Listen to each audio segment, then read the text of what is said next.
What's going on, guys? It's your boy Nanu Garage, and today my friend Christian brought out his BMW Z3 M Roadster. So today we're just going to be talking about why the Z3 M Roadster is such a great car. We're just going to be talking with the owner about it, go out on a drive with it, have some fun. So now let's ask the owner some questions about the car. So Christian over here has literally had, for the last 6 months, a new BMW every single month. He goes through BMWs faster than I go through shoes. And speaking of shoes, this thing kind of looks like a shoe, doesn't it? Check that out. So now I'm gonna ask Christian over here why he picked up the BMW Z3 M Roadster and why he likes it so much. So a big thing for me is ever since my first BMW, which was an E30, and that was like 3 years ago, right around where I got my license, it's just kind of been a trading game. I haven't really spent any of my own money on BMWs. I mean, I spend a little on maintenance, but other than that, I only use the value of the car as a trading piece. So I haven't really purchased much. I just go through different cars to experience different BMWs. This car honestly started off as kind of like a factory freak. It was the merge between a BMW E30, if you guys know what that is, to a BMW E36 N3. And what that basically means is you got the rear end of an E30, which is super tail happy, and the power plant of an M3. So recipe for fun, basically. So now we're gonna hit the road, talk some more about the car. This car is equipped with a 5-speed manual, and from what it sounds like with what Christian's telling me, you're just super connected as a driver to this car. It's just such a great driver's car. That's like one thing that I love about my Shelby Gt350 is it's just such a driver's car. And when you're driving something like this, you just don't care about the numbers. It's all about the experience and the satisfaction that you get as a driver. I feel so connected to the road in this thing. It's crazy. I mean, look, the looks, it's subjective, I guess. Some people may like it, some people may not. It looks like a shoe. Yeah. I mean, they actually made one. It was a coupe version. They called that the clown shoe. The clown shoe, yeah. But I guess some cars you just don't drive because they look good on the outside. You're driving, I mean, you're not even looking at the outside when you're driving anyways, so all about the experience. Yeah, it really goes to show when you sit in the seat and actually drive it what it's about.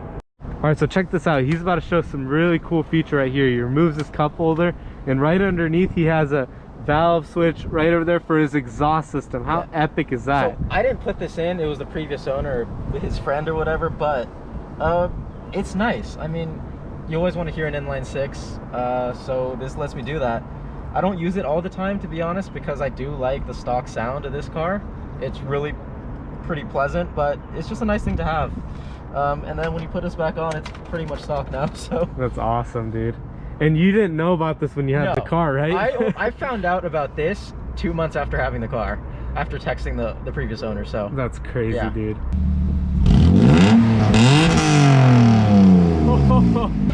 I just stalled this car, guys. Trust me, I know how to drive manual, Christian. Your clutch is way lighter than mine in my Gt350, dude.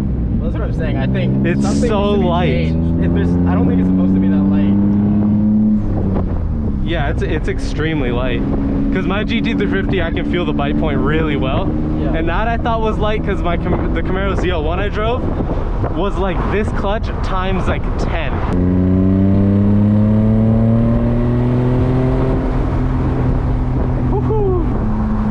Feel so connected in this thing. Yeah, I still have to like dial in some stuff, but it's pretty fun as it is.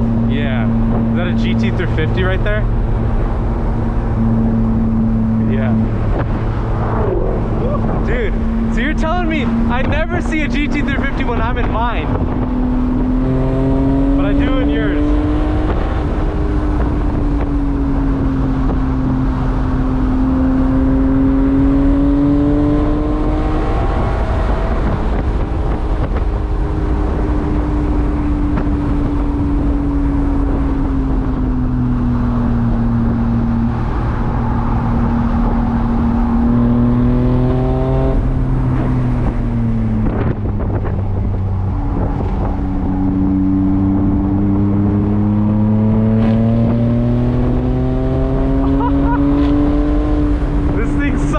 Fun, dude. Oh my god.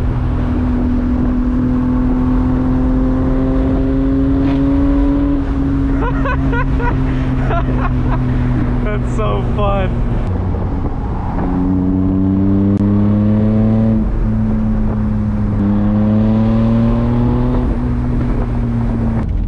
No, I like third gear too because it has enough torque so that if you slow down, you can still like pretty much speed up.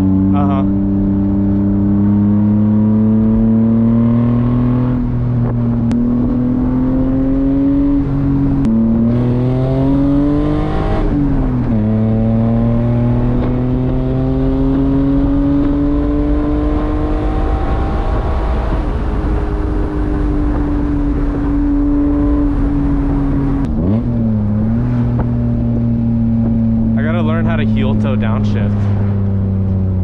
It's a little difficult on this car, I'm not gonna lie. Like I've tried, but yeah, it's the pedal placement, dude. Oh my goodness. Okay, let's just not talk about it. Dude, that bite point's so quick. Sorry, Christian, for stalling your car twice, man. You're good, you're good. Go ahead and roast me in the comment section for stalling his car. I really don't care. It's been like 58 days without my GT350 or 57 or something like that. By the time you're watching this, like 65 or something like that. But anyways, huge shout out to Christian. This car is a lot of fun. You're so connected to the road. It's such a driver's car. So now I'm gonna have to get together with Christian and take him for a ride in the GT350 once I get it back. All right, guys, that brings us to the end of today's YouTube video. If you enjoyed it, make sure you guys like, comment, and subscribe on the video. Huge shout out to Christian for letting me drive his car. That car feels really cool and awesome. That was a really fun experience being able to drive it. So big shout out to Christian. Make sure you guys like, comment, and subscribe. Leave a comment down below what you guys thought of today's YouTube video. I look forward to seeing all of you guys in the next video. Peace.